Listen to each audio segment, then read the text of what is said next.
Okay, so we're heading on to Dr. Ariel Kopilovitz, who is a senior lecturer at the Bible Department of Bar Ilan University here, and his book, A Scout Looking Forward, in Hebrew, Tzofeh El Habaot, of Magnes 2024, discusses Ezekiel's restoration oracles, and currently he's working on a project which investigates the impact of the Al Yahudu tablets and similar contemporary cuneiform materials on our understanding of the exilic and post-exilic biblical literature. Ariel will speak with us on the influence of Persian text collecting methods on the Second Temple's economy. בבקשה. Thank you. Thank you, Dalit. Nehemiah 10 relates to a written pledge to follow God's law. This paper will focus on two exegetical problems raised by verses 38 to 40. First, why are the tithes being taken by the Levites themselves in the rural areas and not brought to the temple like the other contributions mentioned in the pledge? Second, what is the meaning and function of the vessels of the temple in their context?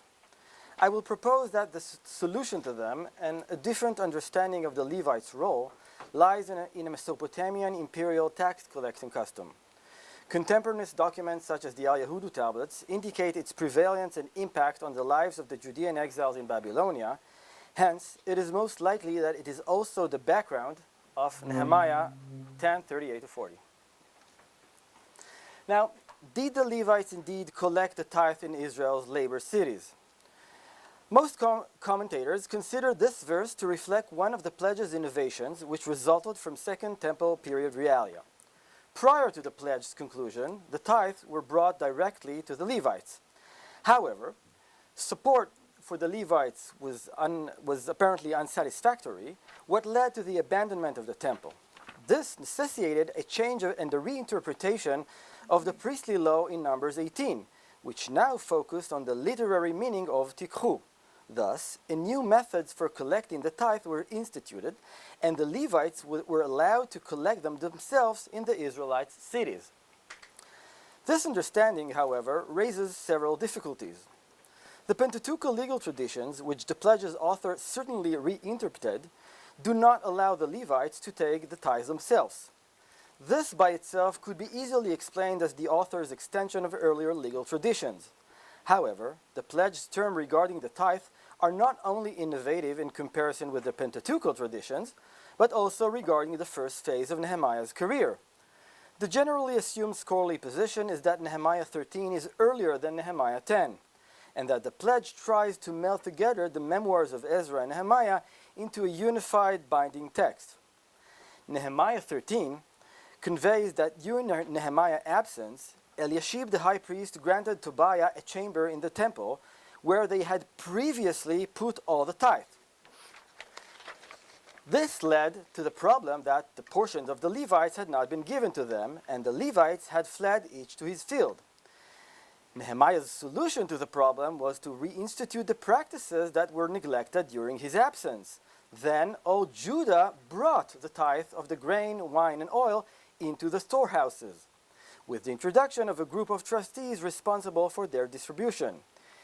If the conclusion of the pledge preceded the events articulated in Nehemiah 13, the expected solution should have been to allow the Levites to collect the tithe themselves in Israel's labor towns, as stipulated in the pledge. Since the neglect described in Nehemiah 13 did not lead to the new collecting method mentioned in the pledge, what then was the factor that led to its introduction? The new collecting method hypothesis also raises a practical problem. It is unclear how the Levites, whose numbers relative to Israel are low to begin with, are expected to pass through all the agricultural areas, collect the tithe themselves, and then transport them to their place of residence in Jerusalem. This difficulty is compounded by the fact that according to the book of Ezra and Nehemiah, the number of Levites in the early post-exilic period was significantly low even in comparison to the priests. Finally, if the pledge indeed intended to prevent the exploitation of the temple servants and reflected a lack of trust in Israel to bring their tithe to Jerusalem on their own initiative, why was it that only the Levites were given permission to take what was due to them from Israel, while the priests were expected to wait until Israel would bring all their contributions to the temple's storerooms. The mentioning of the vessels of the temple in verse 40 has vexed the commentators. Some have maintained that the temple's sacred vessels, the lamp, table, and altars, are meant here. However, it is not at all clear what deficiency this statement sought to address and why this deficiency was only felt at the end of the chapter and not in the earlier attestations of the house of God and the chambers. Moreover, the word sham, there, that precedes the vessels, refers to the chambers mentioned at the beginning of the verse, while the sacred vessels were not kept in those chambers, but rather in the temple's inner precincts. Others have proposed that these vessels were the receptacles used for the storage of the contributions brought to the temple. This proposal indeed fits its context much better, but since it is obvious that the temple had storage rooms and containers, it is still not quite clear why this kind of note was necessary. Moreover, the vessels are also mentioned in Nehemiah 13, where it seemed that part of the position granted to Tobiah in the temple was the opportunity to bring in his own vessels. Nehemiah's counteraction is described as restoring the situation to its original state, the throwing out of klei bet Tobiah, the vessels of the house of Tobiah, and the restoration of klei bet Elohim, the vessels of the house of God. It seems that both Tobiah's and the house of God's vessels had a similar purpose, though this purpose is not clarified. Both the alleged permission given to the Levites to collect the tithe by themselves and the mentioning of the vessels of the temple raised numerous exegetical difficulties. The solution to these issues should be sought elsewhere, in some contemporaneous Mesopotamian tax collecting practices. A better understanding of these practices may, in turn, lead to a different and new understanding of the exact meaning and aim of the pledge stipulation. Recent studies of the history and economy of Babylonia in the 6th and 5th centuries BCE have improved our understanding of its system of land tenure and taxation through the land for service system. In this system, in the words of Michael Yursa, numerous individuals and groups of individuals, often of non-Babylonian origin, were assigned land by the crown or its representatives. In turn, they owed services as soldiers and or corvée workers, as well as taxes paid in kind and in money. The assigned land was usually named after the obligation, ilku, of its grantee. Thus, the holder of a bit kashti, a bow thief, had to serve as or with a bowman. Many of these landholders were grouped together in large administrative units called chatru, that consisted of several landholders who often shared a common ethnic, geographic, or professional background. Each chatru was supervised by a superintendent, shaknu, who was responsible for allocating the fifths and collecting the impost, imitu, due from them, either by himself or through his tax summoners who were called deku. Although the most elaborate form of the land for service system is known from the Persian period Morashu archive, the Al Yahudu tablets indicate that this system had its roots undoubtedly in earlier Neo-Babylonian practice. The tablets clearly indicate that the Judean exiles in Babylonia were part of the land for service sector. They mention both fifths belonging to Judeans, the imitu payment they incurred, and the royal officials to whom they were paid. In some cases, payments relating to several Judean landholders were formally owed by individuals who acted as collecting agents for their peers. Likewise, the term shushanu, which designates groups of landholders in the land for service system, appears frequently in the tablets, indicating the socio-economic status of the Judean exiles in the Al Yahudu area.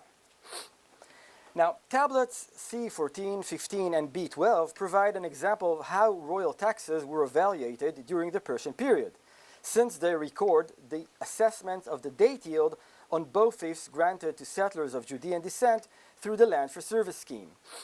These tablets share similar typographical characteristics. They are listed in a tabular-like layout specifying in each line the debtor's name, the size of his bow thief, and the amount of dates due as imitu payment. They were all issued in the 7th month of 517 BCE, just before the date harvest, and probably over consecutive days. They all set the payment date to the following month, just after the date harvest, and to the same creditor, Idina, son of Shinka, a local royal official who managed the Judean Shushanu fields in that area. Furthermore, all these tablets were issued by the same scribe and in front of the same witnesses. Tablets C19 and 20 and B7 are promissory notes of dates owed as imitu rent by numerous Judeans Shushanu to Ushtanu, the Persian governor of across the river, who was granted the land by the Persian administration. All three tablets set the repayment date to the 8th month, just after the date harvest, and in all cases, the debt is not to be paid directly to Ushtanu himself, but rather to his local deputy, the above-mentioned Idina, son of Shinka. In all three tablets, although numerous debtors are involved, only one or two plot holders serve as collecting agents. Crucially, all these tablets convey that the dates will be paid in the measuring device, Mashichu, of Idina, the creditor's representative. Like the above-mentioned example, these three tablets were all issued in Al Yehudu in 2 following days by the same scribe and in front of the same witnesses. Tablets B45 and 46 indicate the prevalence of these practices also among other non-Judean land tenants in the region. Both are promissory notes of dates owed as imitu rent by numerous holders of land belonging to the crown prince. The official entitled to the payments is Barik Tamesh, son of Zariah, but both tablets stress that the dates would be paid to Zababa Sharu'utzu, who managed the field on his behalf. Both tablets mention only one plot holder as collecting agent responsible for delivering the dates to Zababa Sharu'utzu. Both tablets set the repayment date to the 8th month, just after the date harvest, and add that the dates will be paid in the measuring device, Mashichu, of the crown prince. The tablets were indeed issued in 2 different locations, but on 2 proximate dates by the same scribe and in front of the same witnesses. These findings allow us to point out the prevailing taxation practices of the Neo-Babylonian and Persian empires during the 6th and 5th centuries. Commissions of appraisers, emidu, which included a scribe and witnesses, used to travel the agricultural periphery about 1 month before the harvest. They surveyed the area and issued promissory notes according to what they considered to be the anticipated yield. These notes were witnessed by individuals related to both the debtors, the land tenants, and the creditors, the imperial officials. After the harvest, each farmer delivered his dues to one of his group members who acted as the nominal debtor of the whole unit of fief holders and was responsible for the transportation of the owed yield to the designated place, usually an administrative center or the mansion of the local official. There, the yield was weighed using the creditor's measuring device, Mashichu. This was probably meant to guarantee that the estimated imitu rent that was assessed a month earlier was indeed paid in full. This widespread taxation practice affected the lives of most of the Judeans living under the Persian rule and was well known throughout the empire. Several passages from Nehemiah indicate that the Judeans living in Yehud were also affected by it. Nehemiah 5 mentions Midat HaMelech, a term paralleling the Akkadian mandatu and relating to royal taxes. Similarly, in Nehemiah 9, the Levites complain that we are slaves in the land that you gave to our ancestors, a slavery manifested by the fact that they must pay significant portions of their yield as taxes. This indicates that the Judeans who lived in Babylonia and Yehud were both subject to the same imperial taxation customs and were probably forced to pay their land taxes in the same manner. Before evaluating the resemblance between the pledge and the Persian period tax collecting practices, a re-evaluation of the exact meaning of the verb asar is needed. As mentioned earlier, most commentators understood this verb to describe the act of receiving or taking the tithe by the Levites. Thus, they concluded that the pledge granted the Levites the right to collect the tithe by themselves, with all the difficulties that this understanding creates. However, semantically, the verb asar, literally to tithe, does not describe the act of taking or receiving the tithe. The act of tithing is declarative. It only assesses and determines what is subject to the tithe laws. In contrast, the practical aspect of delivering the item that was determined as tithe to those entitled to receive it is always described using other verbs and not asar. For example, 1 Sam 8 reads, "And your seed and your vineyard he shall tithe," yasor, meaning determine the portion due as tithe, and only afterwards and give venatan to his eunuchs and servants. Leviticus 27 allows a man to redeem from his tithe, indicating that the mere declaration of something as tithe does not by itself imply its transfer to the one entitled to it, since the owner of the tithe may redeem it and give something else in its place. The same case applies to the tithe laws appearing in Numbers and Deuteronomy, which you can see on the screen. Thus, despite the scholarly consensus, Nehemiah 10:38 does not indicate that the Levites themselves took the tithe from Israel's fields. All that is stated is that the Levites came to the labor cities and there they tithed, meaning they evaluated what portion of the yield should be given as tithe. Afterwards, according to the Levites' assessments, the Israelites were expected to bring the tithe to the temple. This understanding not only resolves the interpretive difficulties pointed out earlier, but also highlights the similarities between the pledge and the Persian period land tax customs, suggesting that the pledge's authors aimed to apply these imperial practices also for internal purposes.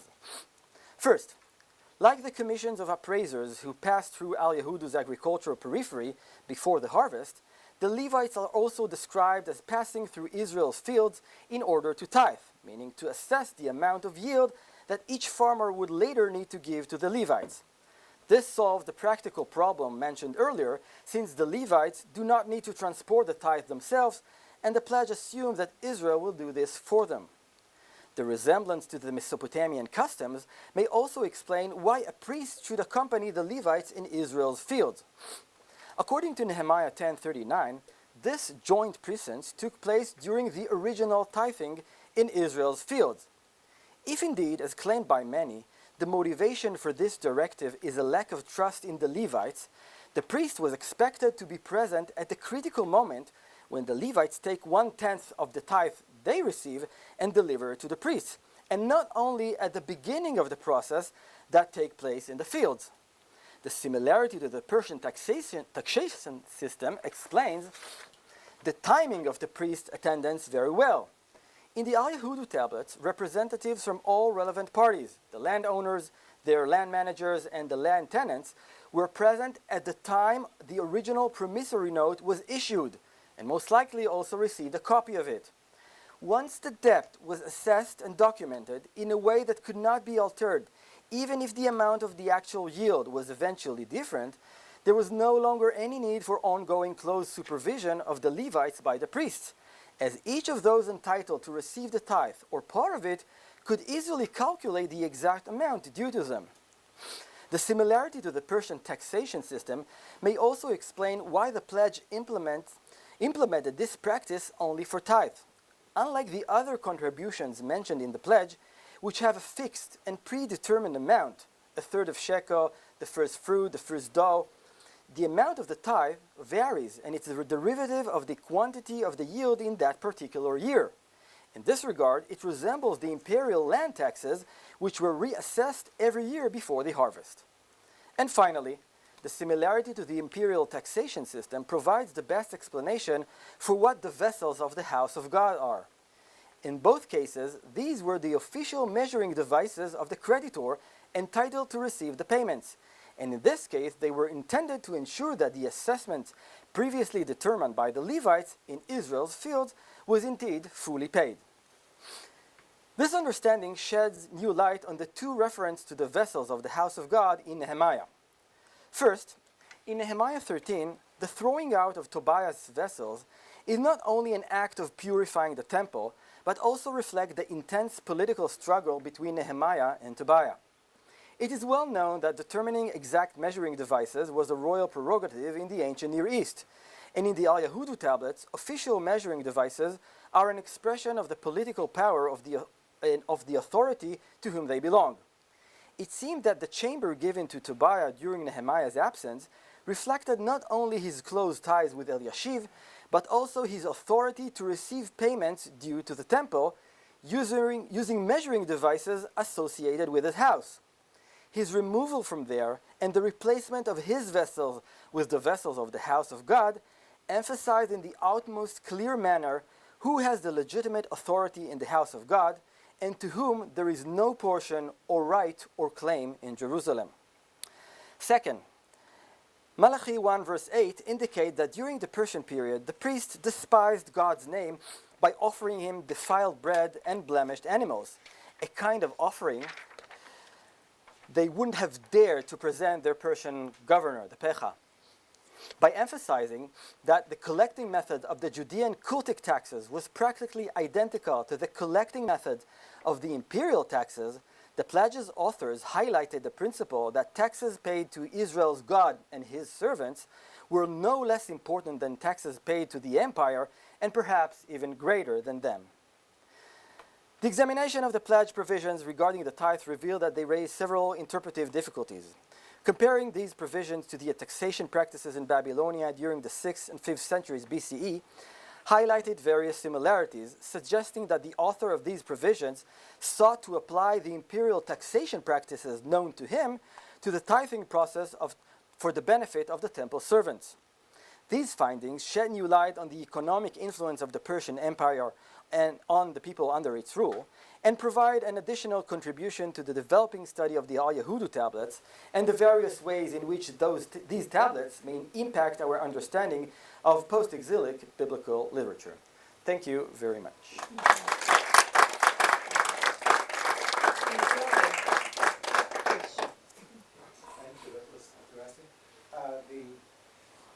The idea that you have to assess the taxes, and then there's a sort of a debt that's issued, and then that debt can be paid in various types of ways, seems to derive from the problem of transport of grain. Finley has this whole discussion, and it's developed it. You can't transport grain more than a certain number of kilometers. You can't transport grain with more than 60 kilometers easily, and more than 100 kilometers under any circumstances. Okay. So that the whole idea of tithing means you really have to rely, as Deuteronomy says, "V'tzarta b'kesef, v'lakachta kesef b'yadecha." That's when you assume that you have to transfer them for long distance. Well, you can up to 25, 30 kilometers you can transfer easily. And I assume that you can transport dates even much longer. Dates? I'm not sure. I'm not sure. It's worth checking. Dry dates survive for a No, long time. that they survive is true. Yeah. But it's a question of the energy, how much the animal eats You're correct. But through the transport. And There's a calculation that Finley has for we this. see in the Al-Yahudu tablets that in some cases they pay silver instead of dates or barley, and in some cases they deliver the barley itself, and not in all cases they have to travel for a long distance. They just arrive at the local mansion or to the house of the Baba Sharwutzu or Idina and pay. And sometimes it's only the neighboring village, and they didn't have to travel to Babylon or to Elam in order to pay these imitu rent debts. So, yeah.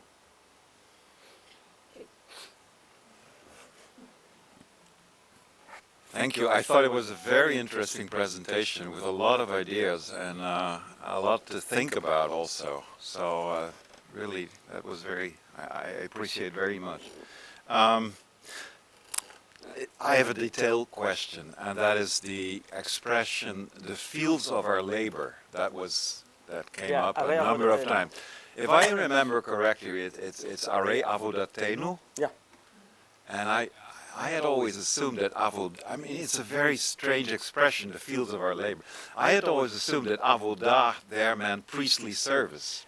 Yeah. And that it was actually a visit of the Levitical places, because it also goes on to speak about the tithe of the tithe. Right. You know. So I think that it was already Myers that proposed to read Are Avodatenu as our cultic cities, and he related to this cultic aspect, but I found it more convincing to refer to the labor cities where the agricultural work, the farming was done, and But it would be a unique expression. You're absolutely right. Yeah, it's a unique impression. Yeah. You have to get the microphone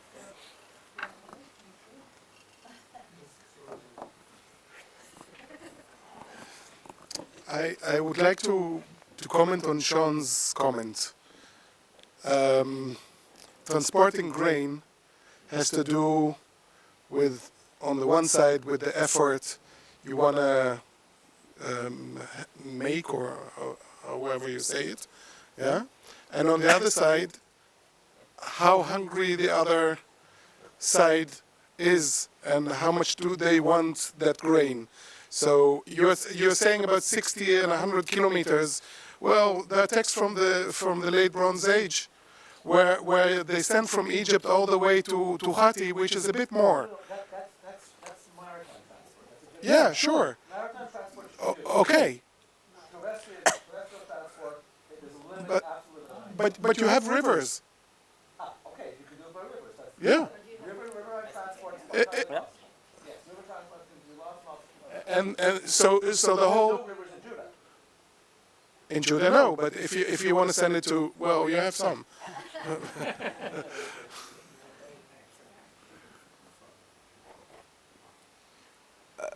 I would like to know how this theory also accounts for the royal roads and the establishment of the network system that supports such a transport. It's a different question probably altogether. In this case, it's all going to the Kalaku. So it's all going to the Kalaku in Al Yehudu anyways.